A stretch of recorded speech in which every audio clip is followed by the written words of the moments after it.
आजकल दिल्ली एनसीआर का AQI बेहद खतरनाक स्तर पर है। सोर्स ये दावा कर रहे हैं कि जल्द दिल्ली का एयर क्वालिटी इंडेक्स यानी कि AQI 500 के पार भी पहुंच सकता है। इस वीडियो में आपको जानकारी मिलेगी कि AQI क्या है, कैसे इसे मापते हैं, AQI के गिरते लेवल की क्या क्या वजह हो सकती है। सब कुछ आपको इस वीडियो में मिलेगा। कलर कोडेड AQI सूचकांक भारत में 2014 में लॉन्च किया गया था। 2014 में केंद्र सरकार की ओर से शुरू किया गया AQI प्रदूषण को समझने में मदद करने के लिए है। AQI वायु गुणवत्ता की माप है। AQI जितना अधिक होगा, एयर क्वालिटी उतनी ही ज्यादा खराब होगी। पहले यह समझिए कि कैसे मापा जाता है AQI। हवा में मौजूद इन सभी जहरीले प्रदूषकों को अलग अलग एक फॉर्मूले के आधार पर वेटेज दी जाती है। वो वेटेज इस बात पर निर्भर करती है कि उसका मानव स्वास्थ्य पर किस तरह का प्रभाव पड़ता है। केंद्रीय प्रदूषण नियंत्रण बोर्ड की माने तो AQI तमाम प्रदूषकों के जटिल वायु गुणवत्ता डेटा को एक एकल संख्या, नाम और कलर में चेंज करता है।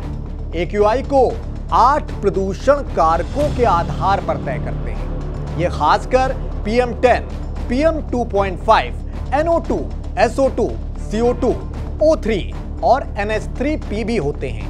24 घंटे में इन कारकों की मात्रा ही एयर क्वालिटी यानी कि हवा की गुणवत्ता तय करती है।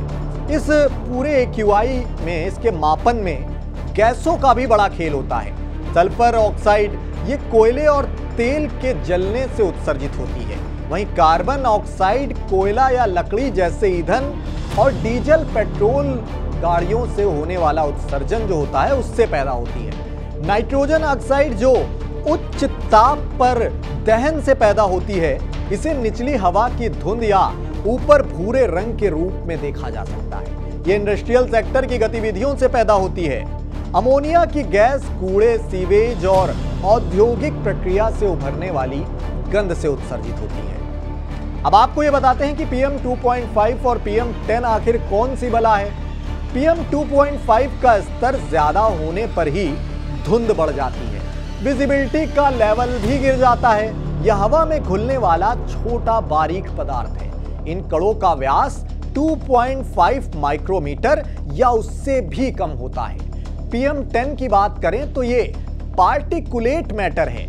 इसका साइज 10 माइक्रोमीटर या उससे भी कम होता है। इसमें धूल, गर्दा और धातु के सूक्ष्म कण होते हैं। दिल्ली की धुंध और कम विजिबिलिटी के जिम्मेदार मुख्यतः यही कण होते हैं। देश भर के निगरानी स्टेशन इन लेवल का आकलन करते हैं। दिल्ली के अलग अलग इलाकों में AQI मापने के इस तरह के यंत्र लगे हुए हैं। विज्ञान के छात्रों के साथ जागरूक पाठक ये जानते हैं कि ये जहरीली गैसें हैं जो जलवायु परिवर्तन और ग्लोबल वार्मिंग के लिए जिम्मेदार हैं।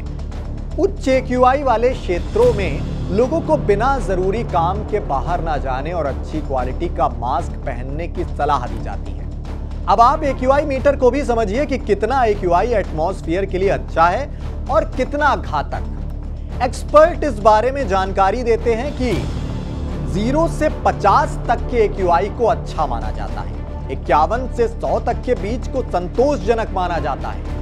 101 से 150 तक अगर AQI हो तो इसे मीडियम मध्यम स्तर का माना जाता है। 151 से 200 के बीच खराब, 201 से 300 के बीच बेहद खराब स्थिति मानी जाती है AQI के मुताबिक। और अगर 301 से 500 के बीच है AQI तो इसे बेहद गंभीर माना जाता है। तो दोस्तों, ये थी एयर क्वालिटी इंडेक्स से जुड़ी तमाम अहम जानकारियां।